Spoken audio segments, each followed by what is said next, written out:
Hello అండి, అందరికీ నమస్కారం. నా పేరు doctor Mahesh, chief consultant trauma, arthroscopy and joint replacement surgeon, Nagarjuna hospitals, Kanuru, Vijayawada. కిందటి వీడియోలో మనం ప్లాంటర్ ఫేషియటిస్ గురించి డీటెయిల్ గా మాట్లాడుకున్నాం. దాని ట్రీట్మెంట్ లో భాగంగా ఫిజియోథెరపీ గురించి, దాంట్లో ఉండే stretching, strengthening exercise, myofascial releases అనే వాటి గురించి కూడా మాట్లాడుకున్నాం. ఆ ఫిజియోథెరపీ ఎక్సర్సైజ్ మీరు ఇంటి దగ్గర ఎలా చేసుకోవాలి, home stretching and strengthening exercise ఏమేంటి అనేవి మనం ఈ వీడియోలో క్లియర్ గా చూద్దాం. ఫస్ట్ గ్రూప్ ఆఫ్ ఎక్సర్సైజెస్ ఈ ప్లాంటర్ ఫేషియాని స్ట్రెచ్ చేసే ఎక్సర్సైజ్. మనం ఇలా ఒక కాలు మీద వేసుకుని మనం ఫస్ట్ ఒక బొటన్ వేలు అంటే గ్రేట్ తోని స్ట్రెచ్ చేస్తాం. ఎప్పుడైతే ఇలా స్ట్రెచ్ చేసామో మనకి ఆర్చ్ అనేది ఫామ్ అవుతుంది. ఈ ప్లాంటర్ ఫేషియా కూడా స్ట్రెచ్ అవుతుంది. సో ఇలా స్ట్రెచ్ చేసి ఒక 10 seconds ఆ పొజిషన్ లో ఉంచుతాం, హోల్డ్ చేస్తాం, ఆ తర్వాత మళ్ళీ రిలీజ్ చేస్తాం. మళ్ళీ బొటన్ వేలు పైకి స్ట్రెచ్ చేస్తాం, ఒక 10 seconds హోల్డ్ చేస్తాం, మళ్ళీ రిలీజ్ చేస్తాం. ఇలా ఒక 10 repetitions చేయాలి. ఆ 10 repetitions చేస్తే ఒక సెట్, అలా 3 సెట్లు చేసుకోవాలి. ఆ 3 సెట్లు రోజుకు 4-5 సార్లు చేయాలి. ఇలా చేసుకుంటూ ఉంటే ఆ ప్లాంటర్ ఫేషియా అనేది కొంచెం స్ట్రెచ్ అవుతుంది. ఈ ప్లాంటర్ ఫేషియా స్ట్రెచ్ లో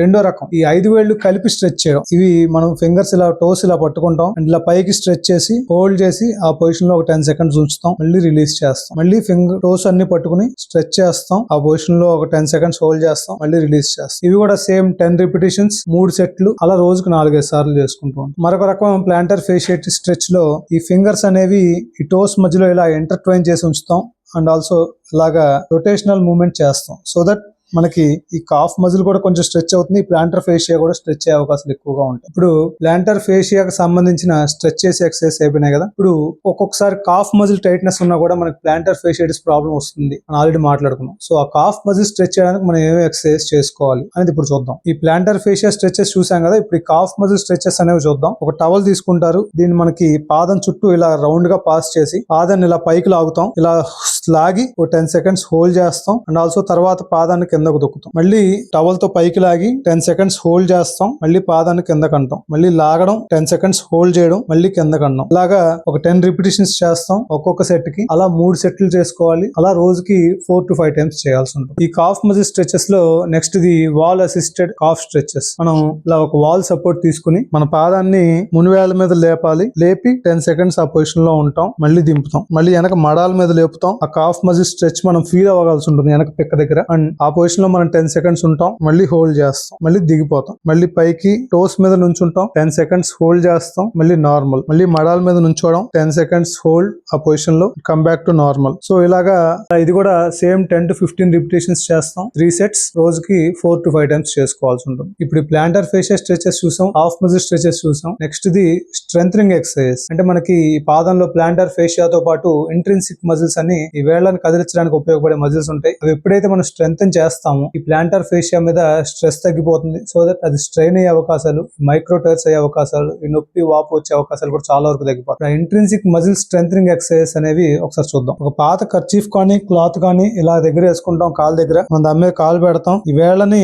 దగ్గరికి లాగు పెడతాం అన్నమాట. ఈ మజిల్స్ అనేవి లోపల స్ట్రెంథన్ అవుతున్నట్టు మీకు తెలుస్తుంది. ఈ ఆర్చ్ కూడా కొంచెం పెరుగుతుంది. వేళ్ళు ముడత దగ్గరికి వచ్చి మళ్ళీ వదిలేస్తాం, మళ్ళీ దగ్గర లాగుతాం వేళ్ళని, మళ్ళీ వదిలేస్తాం, మళ్ళీ దగ్గర లాగుతాం, 10 seconds హోల్డ్, రిలీజ్, మళ్ళీ లాగుతాం, 10 seconds హోల్డ్. లోపల స్ట్రెంథనింగ్, ఆ స్ట్రెచింగ్ మీరు ఫీల్ అవ్వాలి. లైట్ డిస్కంఫర్ట్ లో వస్తుంది కానీ పర్లేదు, మళ్ళీ రిలీజ్. సో ఇలాగా ఈ ఎక్సర్సైజ్ కూడా లాస్ట్ ది మయోఫేషియల్ రిలీజ్. అంటే ఎప్పుడైతే ఈ ప్లాంటర్ ఫేషియా అనేది టైట్ గా అయిపోయిందో అండ్ ఆ లోపల మజిల్స్ కూడా కొంచెం కాంట్రాక్ట్ అయినట్టు టైట్ గా అవుతాయో ఆ రెండింటిని కంబైన్డ్ గా రిలీజ్ చేయాల్సి ఉంటుంది. మనం దీన్ని ఒక క్రికెట్ బాల్ లాంటి ఒక బాల్ గానీ, హార్డ్ బాల్ గానీ, లేదు వాటర్ బాటిల్ గానీ తీసుకుని మనం ఎక్సర్సైజ్ చేసుకోవచ్చు. అది ఎలాగో ఇప్పుడు చూద్దాం. ఒక బాటిల్ ని ఇలా ఫ్లోర్ మీద ఉంచి మన కాలు దాని మీద పెట్టాలి. కొంచెం లైట్ ప్రెషర్ ఆ బాటిల్ మీద ఇవ్వాలి మనం. సో దట్ ఈ ప్లాంటర్ ఫేషియా ఆ బాటిల్ ని లైట్ గా నొక్కుతూ ఉండాలి. అండ్ ఆల్సో ఇలా బ్యాక్ కి ఫ్రంట్ కి, బ్యాక్ కి ఫ్రంట్ కి, బ్యాక్ కి ఫ్రంట్ కి రోల్ చేస్తూ ఉండాలి ఆ బాటిల్ ని. సో దట్ మనకు ఆ రోల్ చేస్తున్న ప్రెషర్ మనకు అడుగున ప్లాంటర్ ఫేషియా మీద పడుతున్నట్టు తెలియాలి మనకి. అదొక చిన్న మసాజ్ టైప్ అనమాట. ఈ మయోఫేషియల్ రిలీజ్ ఎక్సర్సైజ్ కి మేము జనరల్ గా కూల్ వాటర్ బాటిల్ సజెస్ట్ చేస్తాం. దానివల్ల మనకి 2 అడ్వాంటేజెస్ ఉంటాయి. ఒకటి, ఎప్పుడైతే ఈ బాటిల్ మీద మనం కాలు పెట్టి ప్రెషర్ గా ముందుకు వెనక్కి రోల్ చేసామో ఆ మయోఫేషియల్ రిలీజ్ అనేది, ఆ టైట్ ఫైబర్స్ అనేవి కొంచెం రిలీజ్ అవుతాయి. దాంతో పాటు ఈ ఐస్ కూల్ ఎఫెక్ట్ వల్ల మనకి ఆ ఇన్ఫ్లమేషన్, ఆ వాపు, నొప్పి, ఎరుపు అవి కూడా తగ్గే అవకాశం ఉంటుంది. ఇది మనం క్రయో రిలీజ్ అంటాం అనమాట. ఇప్పటిదాకా చెప్పిన ఈ ఎక్సర్సైజ్ ఎక్సర్సైజ్ అన్ని మీరు 10 రిపిటేషన్స్ చొప్పున ఒక సెట్ గా కన్సిడర్ చేస్తూ 2 to 3 సెట్స్ చేసుకోవాలి. ఆ 2 to 3 సెట్స్ ని రోజుకు 4 to 5 టైమ్స్ చేయాల్సి ఉంటుంది. ఇప్పుడు చెప్పిన ఈ ఎక్సర్సైజ్ చేసుకుంటూ ఆ పెయిన్ అవసరాన్ని బట్టి మీరు ఐస్ ప్యాక్ పెట్టుకుంటూ అవసరమైతే పెయిన్ కిల్లర్స్ అవి వాడుకుంటూ ఉంటే మీకు 90 to 95% పెయిన్ రిలీఫ్ వచ్చేస్తుంది. ఈ వీడియోలో ఇన్ఫర్మేషన్ మీకు నచ్చితే కనుక please like, share, comment and subscribe to my channel. Let's make India pain free. Thank you.